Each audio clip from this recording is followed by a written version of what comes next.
አቡ ኧረ ትውውቅ ብለው እዚህ በረሃብ ሊደፉን ነው። በእናትህ ድረስልን።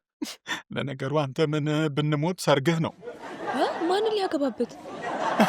ጭራሽ በዚህ ሰዓት አንድ ግጥም ትለኛለህ እንዴ? የስንኝ ጠኔ ይድፋ፣ ሌላ ምንም አልልህም። እናንተ ምንድነው እሱ የምታማርሩት? ያላቸውን ነገር አቀረቡ በቃ። እኛ ያላቸውን ሳይሆን የጓጓነውን እንዲያቀርቡ ነው የምንፈልገው።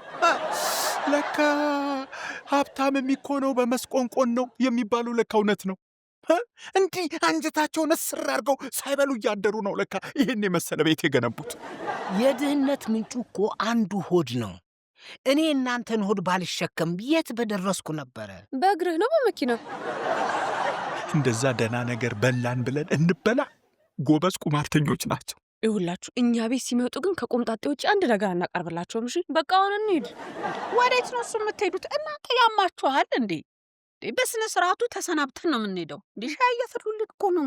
አንድ ሻይ ለ3 የሚያፈሉት ምንድን ነው? በጃር ነው እንዴ ጣዱት ነው ወይንስ ሻዩ ሲንተከተክ አጠገቡ ቆሞ ይጨፍሩለታል? አሁን ተረጋጉ። ሶልን አናግሬው ልምጣ።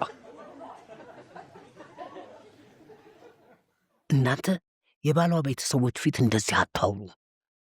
ይከፋታል እኮ። የሆዳችሁን በሆዳችሁ አታደርጉም እንዴ?